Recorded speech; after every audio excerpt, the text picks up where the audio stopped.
शींहं ऐं हरणी जी कहाणी। साईं मुंहिंजा, ये तमामु पुराणे ज़माने जी ॻाल्हि आहे त कंहिं जंगल में हिकु हरणी रहंदी हुई जंहिंजे नासी भूरे खल ते अछे रंग जा चिट हूंदा हुआ। से मुंहिंजा जंगल सो उनमें जानवर ई रहंदा, हरणी, शींहं ऐं ॿिया खोड़ सारा जानवर रहंदा हुआ। पर तंहिं हरणी जी ख़ासियत इहा हुई जो हरणी ते नासी पूरे खल ते अछे रंग जा चिट हूंदा हुआ।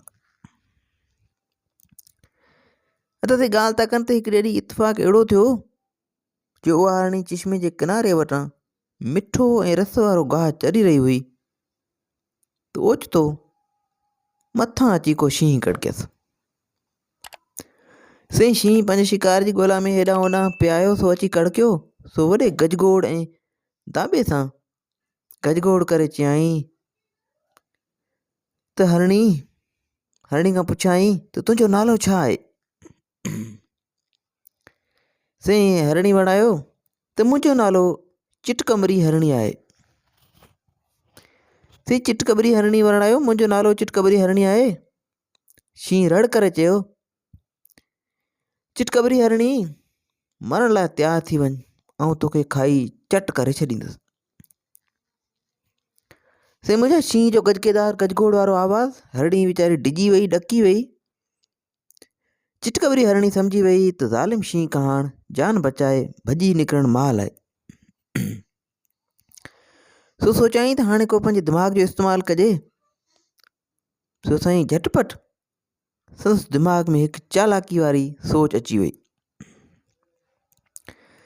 साईं हरणी से मुंहुं पको करे पंहिंजो पाण खे संभाले ज़ोर ज़ोर सां वॾा टहक ॾियणु लॻी, हा हा हा हा हा, तूं मूंखे खाईंदे? मूंखे उहा ख़बर अथई त मुंहिंजे जिस्म जे नासी भूरे कोट ते अछे चिट जा निशान छो आहिनि? हरणी ते वॾे दाॿे सां चयसि। शींहं चयो त मूंखे का ख़बर न आहे ऐं न ई उन ख़बर मालूम करण जी का परवाह अथमि, मूंखे उन जी का ज़रूरत न आहे। बेवकूफ़ चिटकबरी हरणी, तूं मरण लाइ तयारु थी वञ, शींहं वराणियो अथई दाॿे सां।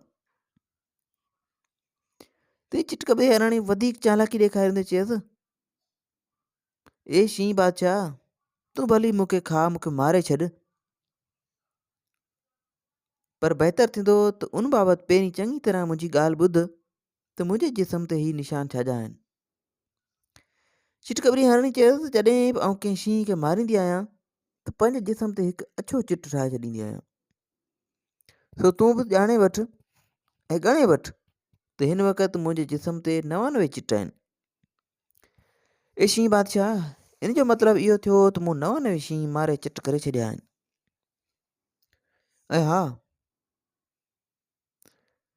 हा, मूं 99 शींहं मारे छॾिया आहिनि ऐं वाह जो कमु थींदो जो जॾहिं तूं मूं ते हमिलो करीं ऐं आउं तोखे मारे चट करे छॾियां ऐं तोखे आउं मारे चट करे छॾींदसि, हिकु ॿियो बि चिट ठाहे छॾींदसि ऐं मुंहिंजा 100 निशान थी वेंदा ऐं अहिड़ी तरह सां मूं ते पूरा 100 चिट थी वेंदा। सो शींहं बादशाह, भलो इन ई में थी तां निकिरण जी कर, या मुंहिंजे मौत जो खाज थी वेंदे ऐं 100 चिट थी वेंदे। से हरणी जो इहे चालाकी वारियूं ॻाल्हियूं ॿुधी हेकर शींहं ॾकी वियो ऐं शींहं खे डप खां अची ॾकणी वरायो। पोइ त साईं शींहं पुछ वाराए वठी झंगड़े भॻो ऐं अहिड़ी तरीक़े सां हरणी पंहिंजी चालाकी ऐं हाज़ुर दिमाग़ी सां पंहिंजी जान बचाइण में कामयाबु थी वई ऐं शींहं जो खाज थियण खां बची वई।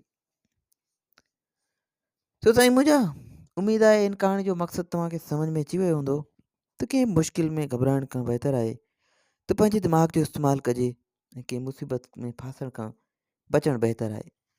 से मुंहिंजा वधीक हिन क़िस्म जो किस्सा कहाणी ॿुधण जे लाइ असांजे यूट्यूब चैनल खे सब्सक्राइब कंदा ऐं फेसबुक पेज खे फॉलो कंदा। दुआनि में यादि रखिजो। अल्लाह हाफ़िज़।